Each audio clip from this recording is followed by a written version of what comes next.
လုံးပဲမင်္ဂလာပါရှင်ချိုကိုကင်း channel မှာပြန်လည်ကြိုဆိုပါရရှင်ကျွန်မဒီနေ့ချက်ပြမယ့်ဟင်းလေးကတော့အာလူပန်းကော်ပြီးချင်းဆက်တက်လို့ဟင်းလေးပဲဖြစ်ပါတယ်ရှင်အားလုံးပဲလိုက်ပါကြည့်ရှုပေးကြပါအောင်နော်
ဟုတ်ကဲ့အရင်ဦးဆုံးအိုးပူလာပြီဆိုရင်တော့စီထည့်ပါမယ်ရှင်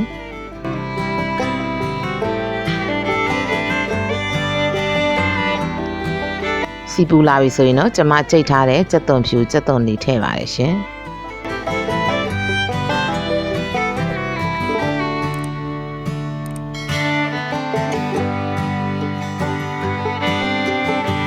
ပြီးရင်တော့နည်းနည်းလေးမှွေပြီးရင်တော့စနွှဲမှုတ်ထည့်ပါမယ်ရှင်ပြီးရင်တော့တေချာကြကြလေးမှွေပေးရပါမယ်ရှင်ကြက်သွန်လေးတွေနီလာတဲ့အထိပေါ့နော်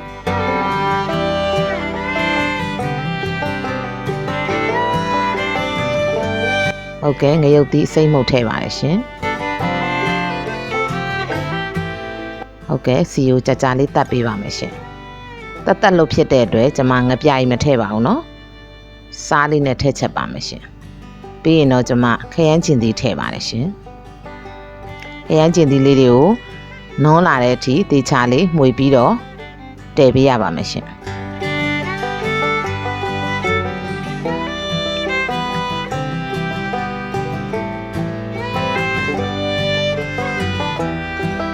โอเคခရမ်းကျင်သီးတွေနည်းနည်းလေးနွန်းလာပြီဆိုရင်တော့ကျွန်မအာလူးထည့်ပါတယ်ရှင်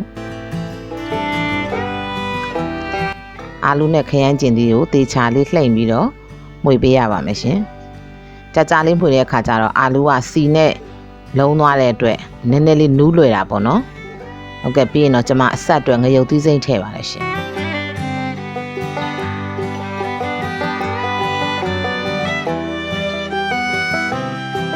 ပြီးရင်တော့အရသာအတွက်ကျွန်မစားထည့်ပါမယ်အချိုမှုတ်ထည့်ပါမယ်ရှင်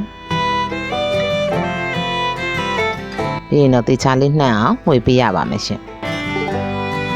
ဒီဟင်းလေးကလည်းတက်လို့ဟင်းလေးလည်းဖြစ်တယ်စားလို့လည်းထမင်းမိန်ပါတယ်နော်အားလုံးပဲတငယ်ချင်းတို့လည်းချက်စားကြည့်ကြပါနော်ပြီးရင်တော့ကျွန်မရေထည့်ပါမယ်ရှင်အာလူးလေးနူးအောင်လို့အရင်ဆုံးတည်ပေးရပါမယ်ရှင်အာလူးလေးနူးကန်နေရေခန်းကန်နေကြမှာကျွန်မတို့ပန်းကော်ပြီးထည့်ပါမယ်နော်ဟုတ်ကဲ့အဖုံးလေးဖွင့်ပြီးတော့ပြန်ပြီးတော့ဟိုဘက်ဒီဘက်လှန်ပြီးတော့တည်ပေးရပါမယ်ရှင်ဟုတ်ကဲ့အခုဆိုရင်တော့ရေလေးလည်းနည်းနည်းခန်းလာပြီပေါ့နော်အာလူးလည်းနည်းနည်းနူးပြီဆိုတော့ကျွန်မပန်းကော်ပြီးထည့်ပါရှင်ပန်းကော်ပြီးအရင်ဆုံးမထည့်တာတအားကြီးနူးသွားမှာဆိုလို့ပေါ့နော်အာလူးကိုအရင်နူးအောင်တည်ရတာပါပြီးရင်တော့တေချာလေးဟိုဘက်ဒီဘက်နှံ့အောင်မှွေပေးရပါမယ်ရှင်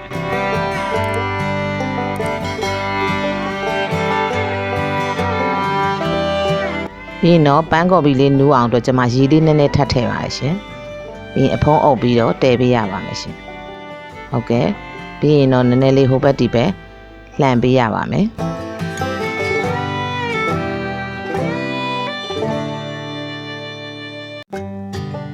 ပြီးတော့အရသာကျွန်မထပ်မြေးကြည့်ပါမယ်နော်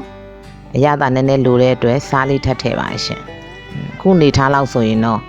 ရပြီပေါ့နော်အခုဆိုရင်တော့အရသာကောင်းမွန်ပြီးတော့ထမင်းစားလို့လည်းမိန်နဲ့တက်လို့အာလူးပန်းကော်ပြီးချင်းဆက်ဟင်းလေးတစ်ခွက်ရပါပြီရှင်ကျမရဲ့ဗီဒီယိုလေးကိုကြည့်ရှုခြင်းနဲ့ဆိုရင်တော့ like and subscribe လေးလုပ်ပြီးတော့အားပေးခဲ့ကြပါအောင်နော်